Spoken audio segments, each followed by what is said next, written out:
Hello साथीहरू, आज चाहिँ म बनाउन गइरहेको छु ड्राई फिसको ग्रेभी। यो चाहिँ मैले शङ्खसभाबाट अर्डर गरेको थिएँ। यो चाहिँ पेरुङ्गाको सुकेको माछा हो। तपाईँहरूले शङ्खसभामा चाहिँ पेरुङ्गाको सुकेको माछा एकदमै फेमस छ होइन, त्यहाँबाट तपाईँहरूले पनि अर्डर गर्न सक्नुहुन्छ।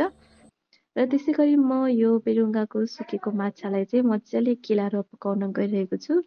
यसमा चाहिँ यो भित्र चाहिँ धेरै नै फोहोर अनि बालुवाहरू हुने भएकाले चाहिँ यसलाई मजाले टुक्रा टुक्रामा म चाहिँ केलाएर मात्र पकाउँछु। यसरी मैले माछा केलाएर सफा गरिसकेँ र अब यसलाई पकाउनमा रेडी गर्दैछु। 3-4वटा टमाटर र प्याज, लसुन र अदुवालाई चाहिँ मजाले बोइल गरिसकेँ र माछा तान्नको लागि मैले कराईमा तेल तताउन गइरहेको छु। यसरी नै अघि उसिनेर राखेको टमाटरलाई सेलाउनको लागि मैले एउटा पटुकामा राखिदिएँ। यता साइडमा टमाटर सेलाउँदै गर्दा यता मैले तेललाई पनि मजाले तताइसकेँ।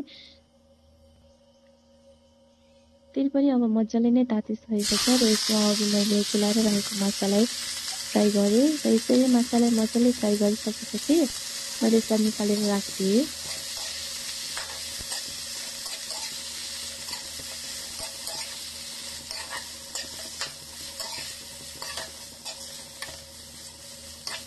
यसरी माछालाई फ्राई गर्दै गर्दा मैले अघि सेलाउन राखेको टमाटरलाई चाहिँ ग्राइन्ड गर्न गइरहेको छु।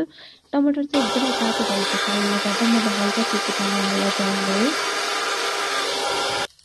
यसरी टमाटर मजाले ग्राइन्ड गरिसकेपछि अब म फेरि माछालाई अर्को तेलमा पकाउन गइरहेको छु।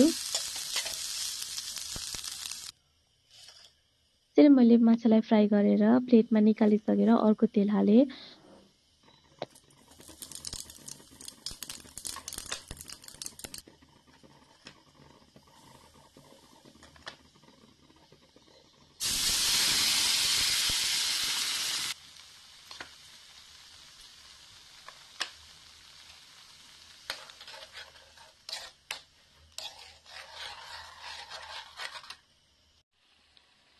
लगभग माछा चाहिँ पाकेर रेडी हुने लागिसकेको छ। मैले चाहिँ नै अर्को तेल हालेर चाहिँ मजाले त ग्राइन्ड गरेको टमाटरलाई चाहिँ फेरि तेलमा पकाएँ र त्यसमा आफ्नो स्वादअनुसारको नुन, मसला सबै थोक हालेर चाहिँ यसरी मजाले ग्रेभी पकाइसकेको छु। र यसरी हल्का ग्रेभी सुकेर मजाले तासिने भइसकेपछि अनि मैले बल्ल माछालाई हालिदिएको छु।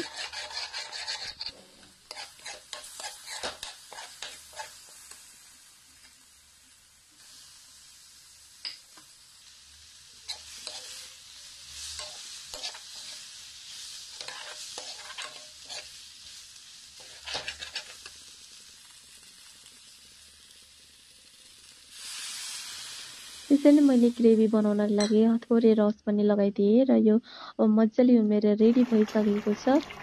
यसरी हजुरहरूलाई मैले बनाएको माछाको रेसिपी मन पर्यो भने चाहिँ please do like, share and subscribe है।